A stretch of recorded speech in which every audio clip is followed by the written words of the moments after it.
السلام عليكم ورحمة الله وبركاته.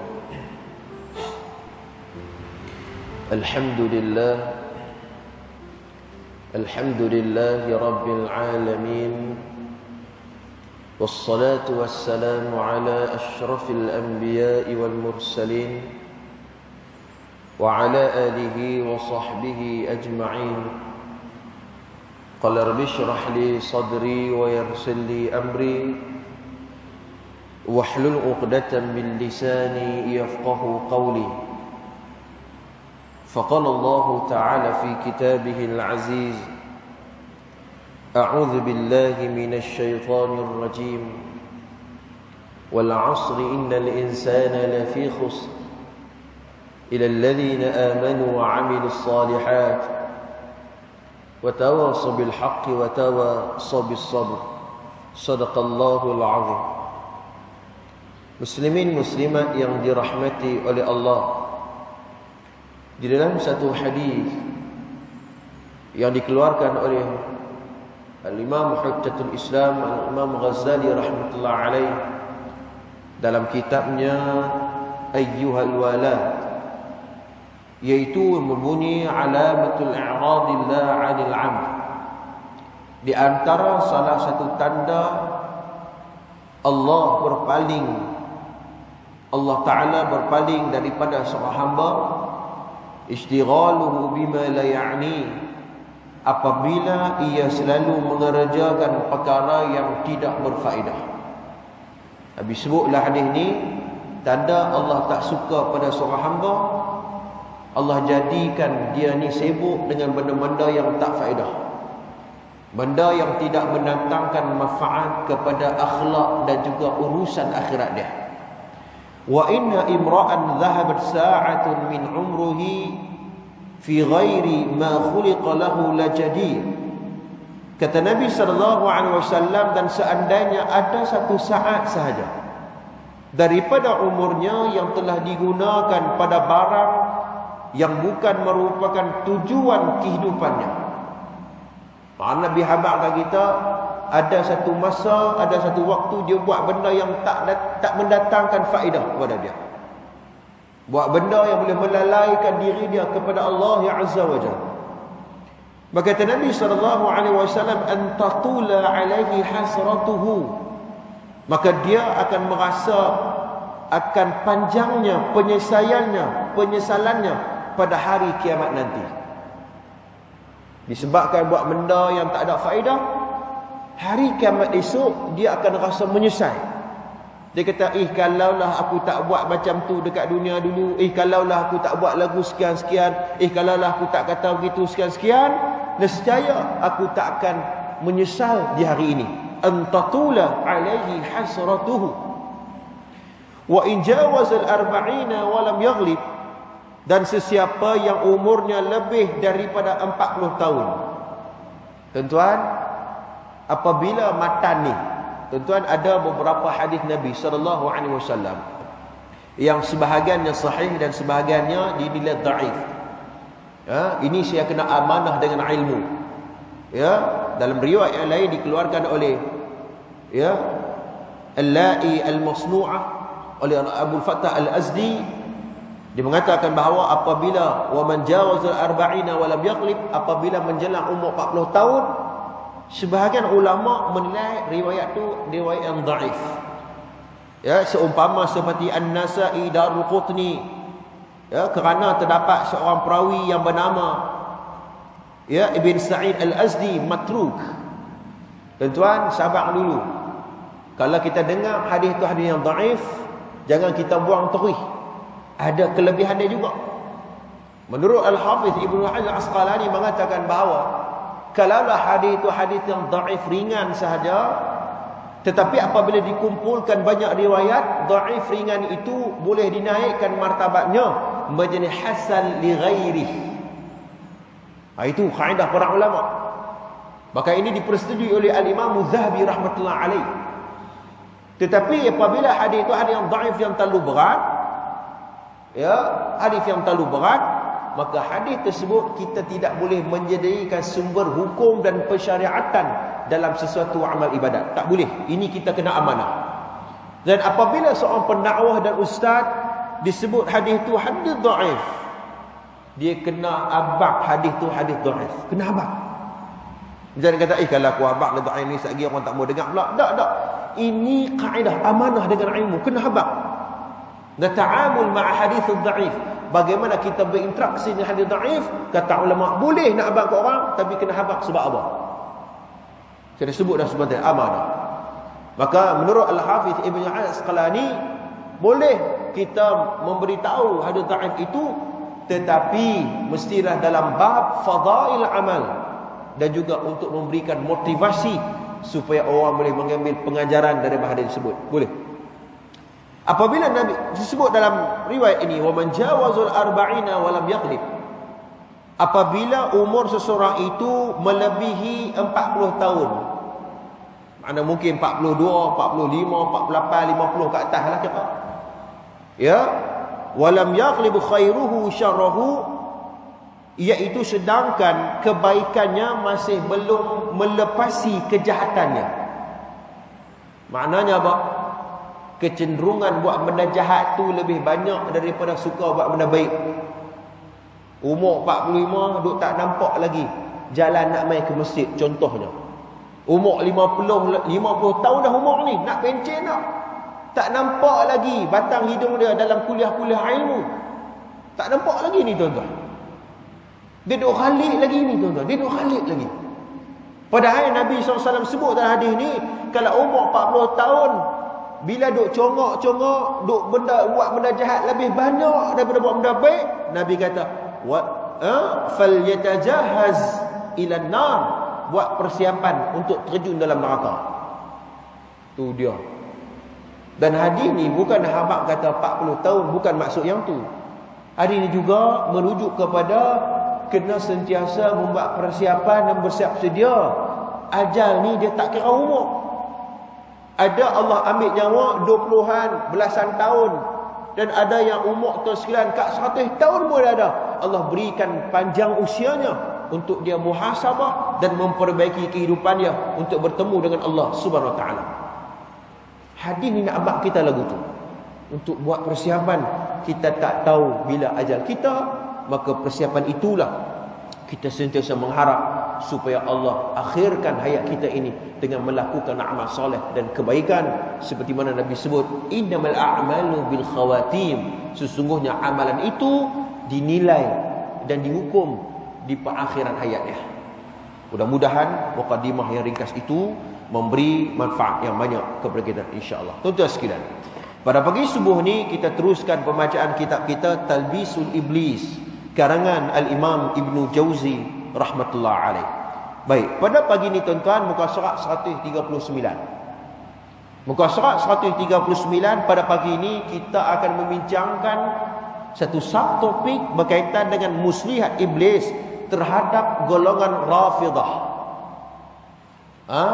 Lagi masih lagi tebak dalam tipu daya iblis kepada puak-puak, khususnya dalam bab akidah.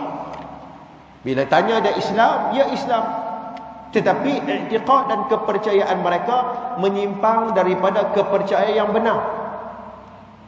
Macam mana kita nak membedakan di antara betul dan salah? Labuda kata Arab, mestilah kena menuntut ilmu, kena belajar.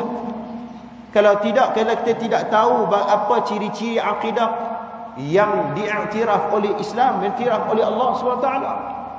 Jadi pada pagi ni tuan-tuan sekalian, kita akan bincang tentang golongan Rafidah. Apa golongan Rafidah ni? Baik, kita tengok perenggan yang pertama. Kata Al-Imam Ibnu Jauzi rahmatullah alaih, kebalikan dari musuh iblis terhadap orang-orang Khawarij sehingga mereka membunuh Ali bin Abi Talib. Tuan-tuan, pertemuan lepas kita bincang puak Khawarij. Puak Khawarij kita bahas dah lepas. Depa ni tak suka dengan Sayyidina Ali. Punyalah tak suka Sayyidina Ali, mereka merancang untuk membunuh Sayyidina Ali radhiyallahu anhu. Ekstrim. Puak-puak ni ekstrim ni, puak-puak Khawarij. Sehingga kalau mereka menghukumkan orang yang melakukan dosa kecil, maka mengatakan bahawa masuk neraka dan juga kafir. Macam tu tuan-tuan, ekstrim. Ini puak Khawarij. Adapun iblis memisaki membisiki segolongan orang lain yang mencintai Ali secara berlebih-lebihan hingga keluar dari batasan kewajarannya. Ada juga yang menyokong golongan ataupun menyokong kepimpinan Sayyidina Ali sehingga berlebih-lebihan. Hak ni pun masalah juga. Sebab tu orang yang berlebih-lebihan ekstrim ni tuan-tuan sekalian, Islam tak ajak kita lagu tu. Islam ajak kita bersederhana. Khairul umur awsatuhu, sebaik-baik tindakan bersederhana dalam segala hal. Ya. Cerita ni tuan-tuan sekalian, puak-puak hak suka Sayyidina Ali, mencintai Sayyidina Ali. Kononnya Sayyidina Ali di kalangan Ahlul Bait, dia mengangkat Sayyidina Ali berlebih-lebihan sehingga di luar batasannya. Di antara mereka ada yang menganggap Ali sebagai Tuhan. Ni tu dia. Ali ni tuan-tuan, dianggap sebagai Tuhan. Baru ni saya mendengar satu video, ini keluarkan oleh seorang pengkaji ilmu akidah. Dulu ini saya tak ingat, dalam mungkin 90-an begitu, ada satu fenomena yang berlaku dalam arena muzik di dunia ni, antara tokoh penyanyi yang sangat terkenal, Bob Marley. Bob Marley dulu 90-an sangat terkenal. Budak-budak sekolah kita duk pakai apa, warna kuning, hijau dengan apa saya tak pasti. Rupanya tuan-tuan sekalian, Bob Marley penyanyi itu yang dia bawa, saya tak ingat dia punya dalam muzik dia bagaimana, tetapi dia membawa satu ajaran agama yang bermula daripada agama Kristian dan Yahudi. Rupanya melalui arena muzik dia bawa satu ajaran melalui dakwah, melalui cara muzik, medium muzik. Orang kita yang tak ada jati diri tuan-tuan ikut cara dia, cara berpakaian, cara rambut pun sehebat. Ya, sehingga kan mereka di antara ajaran mereka dalam agama tu, ya, cara untuk mendekatkan diri mereka kepada Tuhan, isap ganja. Isap ganja. Ini dia tuan-tuan. Macam kita ni kena ambil sembahyang tu, nak kena solat. Ya, mereka apa? Isap ganja, bila balik hilai akal, itu tanda mereka sedang membina hubungan dengan Tuhan mereka. Dan fenomena tu khususnya 90-an cukup hebat keadaan anak muda kita. Disebut sebagai Bob Marley, tokoh dia artis, dia bawa dakwah dia melalui medium nyanyi tuan-tuan sekalian. Musik cukup risau kita. Jadi saya sebut bahawa dalam perbahasan ini, ya, mereka menganggap seorang tokoh pemimpin, khususnya Sayyidina Ali radhiyallahu an, dia punya sanjung dia tu sama taraf macam Tuhan. Ini masalah. Yang lain menganggapnya lebih baik daripada Nabi. Yang lain lagi mencaci maki Abu Bakar dan Umar. Nampak tak tuan-tuan? Bila dia sokong Sayyidina Ali, Umar, Abu Bakar, dia caci, dia maki hamun, dia buang. Nampak? Ini orang panggil ekstrim. Jangan begitu. Ya, sebab tu kalau kita tengok pada awal-awal pemilihan khalifah dalam Islam, sebenarnya memang betul ada di kalangan para sahabat ni tuan-tuan sekalian, ada yang menyokong Umar jadi pemimpin. Ada di kalangan para sahabat yang menyokong Ali menjadi pemimpin. Dan ada di antara mereka yang menyokong Sayyidina Abu Bakar As-Siddiq menjadi pemimpin, menjadi pemimpin utama bagi orang Islam. Tetapi dalam hal itu, mereka dalam bab pandangan-pandangan politik saja. Maknanya siapa yang nak lantik pemimpin.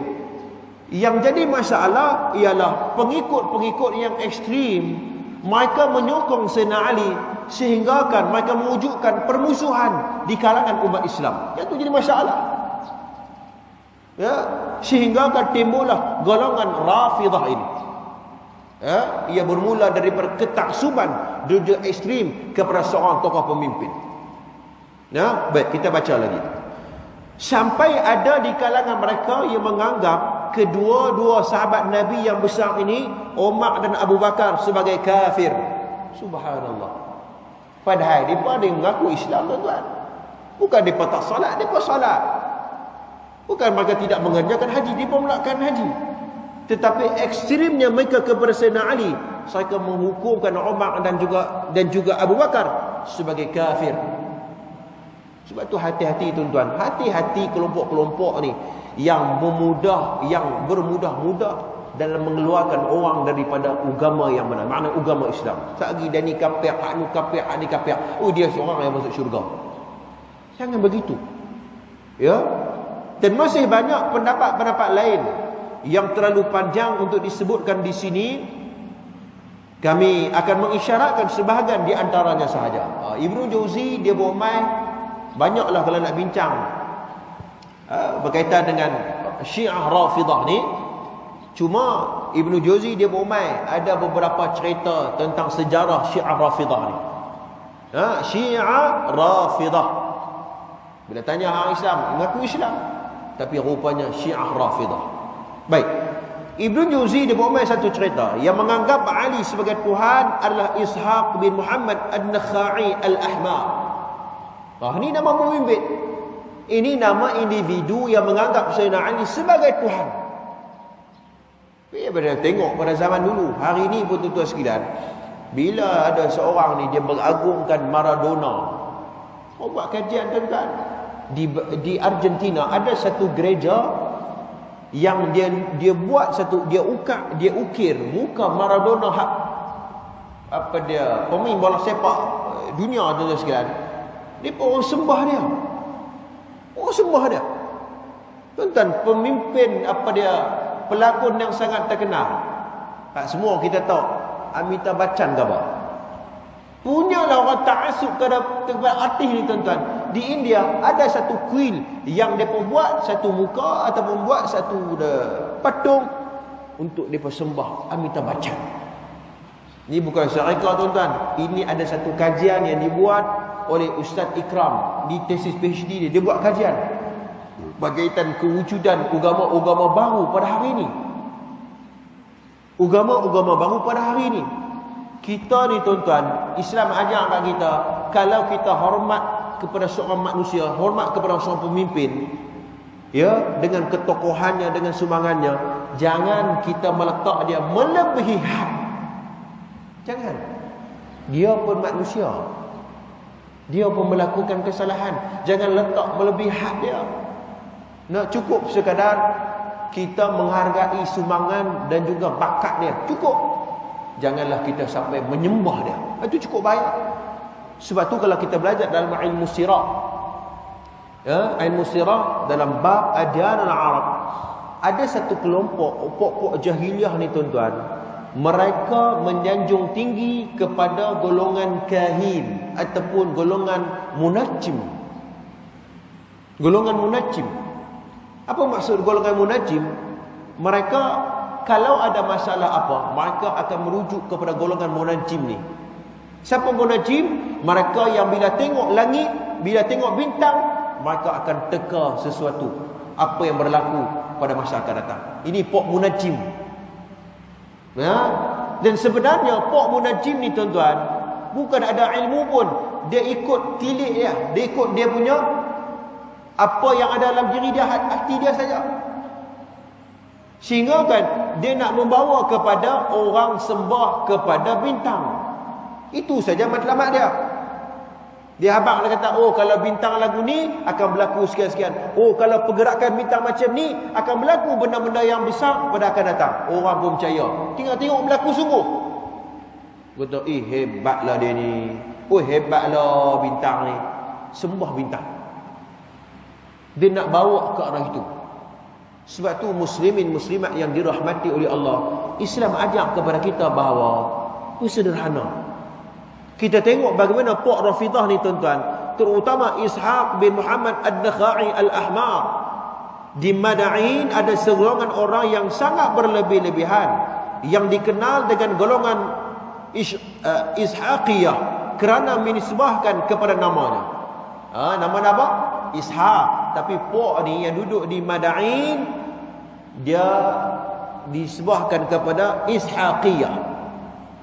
Kerana puak ni tuan-tuan, dia menganggap Sayyidina Ali itu sebagai Tuhan. Subhanallah. Pelik juga sekalian. Al-Khatib Al-Baghdadi, ini seorang tokoh ulama hadis. Orang belajar ilmu hadis dia tahu Khatib Al-Baghdadi ni dia tarikh Baghdad. Dia juga mengarang kitab-kitab ulumul hadis.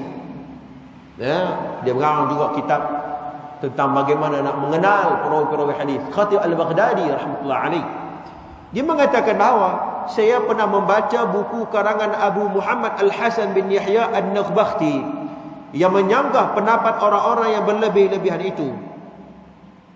Dahulunya An-Nakhbakhti termasuk ahli golongan falsafah Syiah Imamiyah.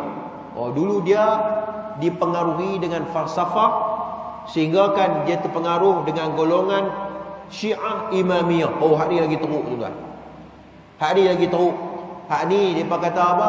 Al-Quran hak kita baca 30 juzuk tu tak cukup. Dia kata tak cukup. Hak kita baca, hak kita hafal, hak kita ulas 30 juzuk tu, dia kata tak cukup sampai dekat orang Islam pada hari ini. Ada penambahan lagi yang disimpan oleh Sayyidina Ali dan juga Sayyidina Abu Bakar. Minta maaf, disimpan oleh Sayyidina Abu Bakar As-Siddiq. Dia kata Abu Bakar buat menyorok. Sebenarnya ada lagi ayat-ayat Al-Quran yang Sayyidina Abu Bakar dia buat menyorok, dia simpan. Nampak tak tuan-tuan? Kita ni orang Islam, agama Islam ni tuan-tuan, agama ilmu, agama hujah, agama fakta, ada disiplinnya. Kalau hang kata Sayyidina Abu Bakar menyimpan nas Al-Quran, ya, datangkan sanad, datangkan hujah. Mereka datangkan sanad mereka bermasalah. Yang ni yang kata Islam Al-Sunnah wal Jamaah bila bercakap di atas disiplin ilmu. Muslimin muslimat yang dirahmati oleh Allah Subhanahu wa taala.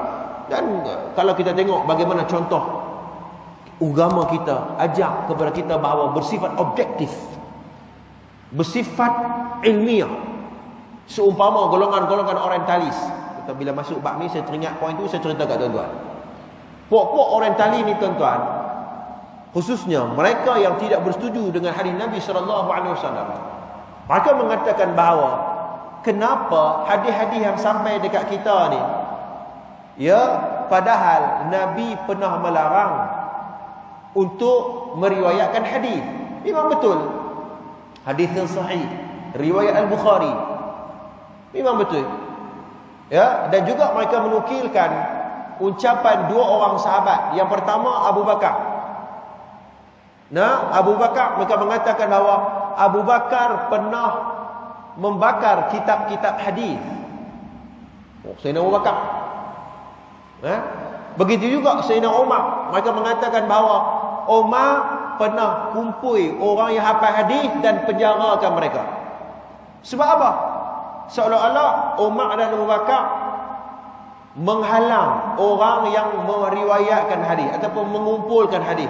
Seolah-olah para sahabat pun tak setuju. Bagaimana hadis boleh sampai dekat kita? Ni siapa kata? Jangan duk pikrat tang ni pula tuan-tuan. Yang ni bukan saya kata. Jadi puak-puak orientalis, mereka yang menyelidik dan juga untuk memansuh dan juga cuba untuk menjatuhkan Islam itu sendiri. Para ulama kita tuan-tuan yang amanah dengan ilmu, dipekaji betul ke kenyataan ni. Rupanya bila ulama-ulama kita mengkaji, seumpama seperti Sabihi Saleh, seumpama seperti Mustafa As-Sibai, seumpama seperti Mustafa Al-Azami, ini tokoh-tokoh ulama yang lahir 1000 tahun hijrah ke atas. Munculnya ulama-ulama ini menjawab kritikal ini. Mereka mengatakan bahawa hadis yang pertama memang betul, tapi kena baca juga hadis yang lain. Apabila Fathul Makkah, Nabi mengarahkan beberapa para sahabat untuk menulis hadis. Maknanya apa? Nabi beri keizinan. Yang Nabi tak izin itu sebab awal-awal penurunan wahyu Al-Quran, takut-takut penulisan Al-Quran dan hadis itu bercampur. Alhamdulillah. Di antara satu sama lain bercampur.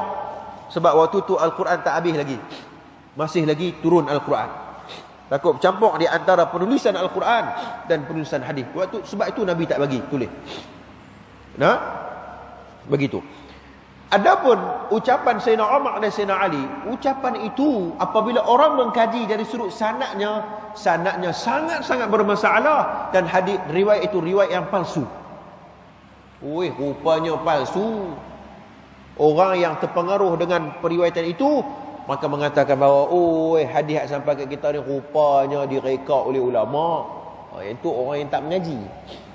Ya, sebab tu jangan Islam bersifat objektif, dan Islam ni tuan-tuan bersifat ilmiah dalam segala hal. Baik, kita tengok sikit lagi. Kemudian dia juga yang menyebutkan beberapa buku yang membuatkan pendapat mereka. Di antara orang yang mirip, orang yang tidak waras kerana sikapnya berlebih-lebihan adalah Ishaq bin Muhammad yang saya sebut tadi ni, yang dikenal dengan sebutan Al-Ahmar. Dia menganggap Ali adalah Allah yang dapat muncul pada setiap saat. Begitulah pula Al-Hasan bin Husain, Ali lah yang mengurus Rasulullah sebagai Rasul. Tu dia. Dia kata apa? Ali yang uruskan Nabi menjadi Rasul. Lagi dahsyat. Seolah-olah mereka mengatakan bahawa Jibril buat turun wahyu, sepatutnya turun dekat Sayyidina Ali. Kenapa turun dekat Rasulullah? Tu dia. Dia buah ayat tu, tuan-tuan. Punyalah ekstrim, punyalah dia sanjung Sayyidina Ali sampai begitu rupa. Ya, muslimin muslimat yang dirahmati oleh Allah. Segolongan Rafidah ada yang berpendapat bahawa Abu Bakar dan Umar adalah kafir. Siapa ni? Puak Syiah Rafidah. Sebab tu tuan-tuan yang dirahmati oleh Allah, hati-hati kalau kelompok yang mereka mengeluarkan kibarus sahabah daripada akidah ahli sunnah wal jamaah. Dia berkata Umar kafir, Abu Bakar kafir, hak ni kafir. Hak ni saja Islam. Kita tak boleh pakai puak ni. Ya, para ulama menyebut bahawa Rafidah itu membawa maksud kumpulan yang menolak. Yang ulama usul apabila bahaskan tentang maksud Rafidah, membawa maksud kumpulan yang suka menolak. Ya? Dan mereka menolak kekhalifahan utama Abu Bakar dan Umar dan juga Osman. 3 orang sahabat ni dipetolak macam tu ya. Ya, Osman pun dia tolak, Abu Bakar pun tolak, Umar pun dia tolak. Ya, banyaklah ciri-ciri puak-puak Rafidah ni, Syiah Rafidah ni. Ya, mereka mengatakan bahawa khalifah sahabat sehingga ke umat Islam pada masa kini di kalangan ahli sunnah yang telah membelakangi Al-Quran dan sunnah yang menetapkan jawatan khalifah Ali, Husain dan keturunannya. Dia kata sepatutnya khalifah ni diterajui oleh Sayyidina Ali. Sayyidina Ali.